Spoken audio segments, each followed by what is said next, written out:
Hello friends, welcome back to my channel future nursing unit. I hope you all are fine. आज का हमारा subject है midwifery and gynaecology and आज का हमारा टॉपिक है पॉलीहाइड्रोएमनियोज।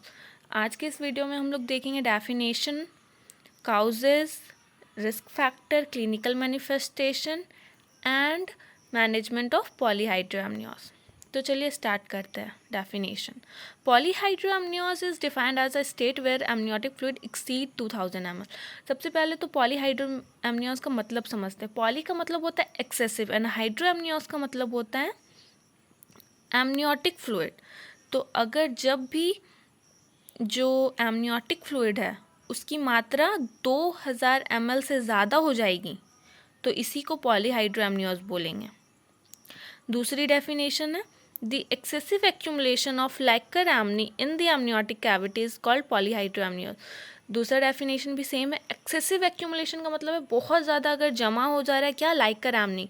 जो एमनियोटिक फ्लूइड है उसका दूसरा नाम कल मैंने बताया था कि उसका दूसरा नाम लाइकर एमनी भी है।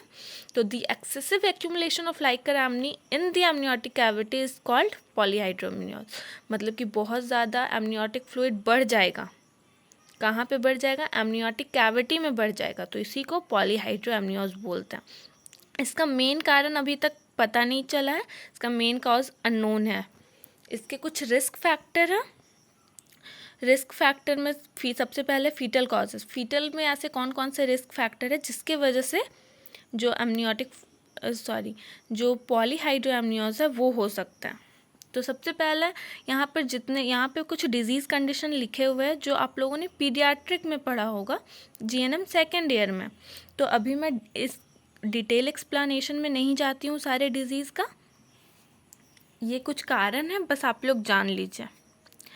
Congenital distress like cleft lip, cleft palate, oesophageal atresia. Congenital disease का मतलब होता है जन्मजात। जो डिजीज़ जन्म से ही प्रेजेंट होती है उसे ही बोलते हैं कॉन्जेनाइटल डिजीज़। तो इसमें कुछ डिजीजेज है जैसे cleft lip, cleft palate, oesophageal atresia, oesophageal fistula, neural tube defect, anencephaly, chromosomal abnormalities. तो ये सारे अगर डिजीज़ कंडीशन बेबी को रहेंगे, फीटल में ये सारे डिजीज़ कंडीशन है, तो इसका मतलब है कि उसको पॉलीहाइड्रोएमनियोज होने के चांसेस है। नेक्स्ट है मैटरनल कॉजेज। मैटरनल कॉजेज में सबसे पहला है डायबिटीज़। डायबिटीज़, अगर मदर को डायबिटीज़ है तो फिर पॉलीहाइड्रोएमनियोज हो सकती हैं। दूसरा रीज़न है renal disease. Renal disease, mother को अगर किसी भी टाइप की किडनी डिजीज़ है, या तो वो एक्यूट हो, क्रॉनिक हो, कुछ भी हो, इसके वजह से पॉलीहाइड्रोएमनियोज होने के चांसेस होते हैं। दूसरा है प्लेसेंटल एबनॉर्मलिटीज़। प्लेसेंटल एबनॉर्मलिटीज़, अगर प्लेसेंटा में किसी टाइप की भी एबनॉर्मलिटीज़ है, जैसे कि प्लेसेंटा प्रीविया, प्लेसेंटा एब्रोप्शिया, ये सब डिजीज़ कंडीशन है जो आप लोग आगे पढ़िएगा। तो इस टाइप की कोई भी डिजीज़ कंडीशन है प्रेजेंट तो इसकी वजह से भी पॉलीहाइड्रोएमनियोज हो सकता है। अब हम लोग देखते हैं क्लिनिकल मैनिफेस्टेशन। क्लिनिकल मैनिफेस्टेशन में सबसे पहला पॉइंट है fetal height gestation is more than normal gestation. अगर ये बढ़ रहा है एमनियोटिक फ्लूइड तो फिर क्या होगा? नॉर्मल जेस्टेशन में जितना ये होना चाहिए, हाइट होना चाहिए फंडस का, स्टमक का जितना हाइट होना चाहिए उतना हाइट ना हो करके उससे ज़्यादा बढ़ जाता है, क्योंकि यहाँ पे पॉलीहाइड्रोएमनियोज हो रहा है। मतलब 2000 ml से ज़्यादा अगर एमनियोटिक फ्लूइड हो रहा है तो मदर का जितना जेस्टेशन चल रहा होगा उससे ज़्यादा जेस्टेशन नज़र आएगा, उससे ज़्यादा हाइट नज़र आएगी मदर की, फंडल हाइट। दूसरा है डिफ़िकल्टी इन ऑस्कल्टेशन। अगर पूरा ये जो भरा हुआ है एमनियोटिक फ्लूइड 2000 ml से ज़्यादा है, जिसकी वजह से बेबी का जो हार्ट बीट है वो सुनने में हमें प्रॉब्लम होगी। नेक्स्ट है difficulty in palpation of fetus part.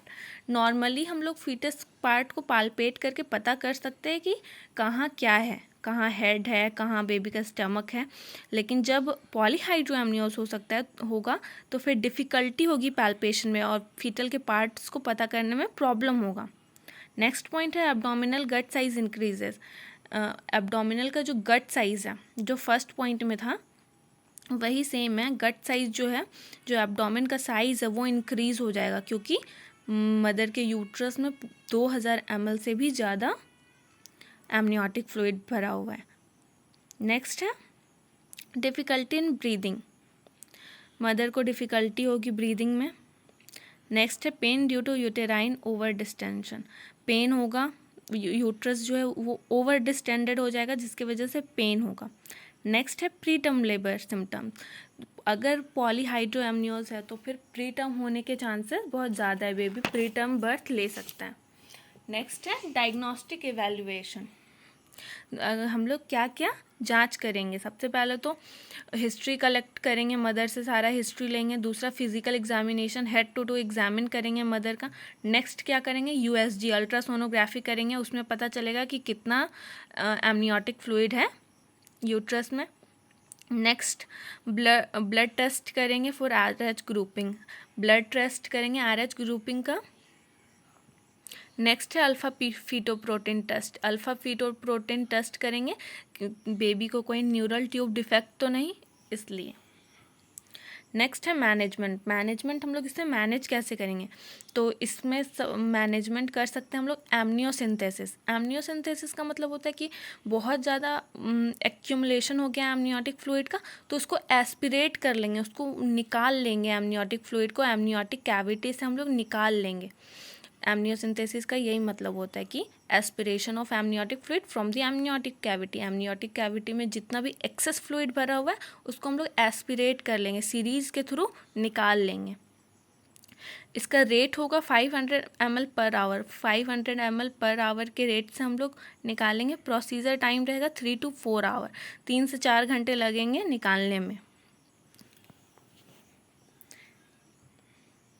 इसका साइड इफ़ेक्ट भी साइड इफ़ेक्ट नहीं, इसके कुछ कॉम्प्लिकेशंस है, ठीक है। कॉम्प्लिकेशन में है फर्स्ट मैटरनल कॉम्प्लिकेशन, मदर को किस किस टाइप की कॉम्प्लिकेशन होगी। फर्स्ट होगी प्री टर्म लेबर, मदर को प्री टर्म लेबर हो सकता है। PROM होगा, pre mature rupture of membrane, जो मेम्ब्रेन है वो जल्दी रप्चर हो जाएगा और एमनियोटिक फ्लूइड बाहर आ जाएगा। दूसरा है प्लेसेंटा एब्रोप्शिया, इससे प्लेसेंटा एब्रोप्शिया भी हो सकता है, मतलब कि प्री मैच्योर सेपरेशन हो सकता है प्लेसेंटा का। और लास्ट है PPH, मदर को पोस्टपार्टम हेमरेज हो सकती है। और फीटल कॉम्प्लिकेशन में माल प्रेजेंटेशन, अगर एक्सेसिव एमनियोटिक फ्लूइड है तो बेबी का पोजीशन इधर उधर हो सकता है। Increase risk of code prolapse, अगर एमनियोटिक फ्लूइड की एक्सेसिव मात्रा रहेगी तो फिर बेबी को क्या होगा, कोड प्रोलैप्स हो सकता है। उसका जो सर है वो नीचे की साइड ना हो करके बेबी का कोड नीचे की साइड आ सकता है, एम्बिलिकल कोड। बेबी में नेक्स्ट होगा प्रीटर्म लेबर, बेबी की डिलीवरी जल्दी हो सकती है। नेक्स्ट है IUD, IUD का मतलब होता है intra uterine death, intra uterine death का मतलब होता है कि यूट्रस में ही बेबी की डेथ हो जाएगी। नेक्स्ट है IUGR, IUGR का फुल फॉर्म होता है intra uterine growth retardation. Intra uterine growth retardation का मतलब होता है कि बेबी का जो ग्रोथ है यूट्रस के अंदर वो अच्छे से नहीं होगा। आई होप कि आप लोगों को वीडियो पसंद आई होगी और आपके लिए हेल्पफुल रही होगी। अगर वीडियो हेल्पफुल रही है तो अपने दोस्तों के साथ शेयर करें, चैनल को सब्सक्राइब करें और वीडियो को लाइक करें।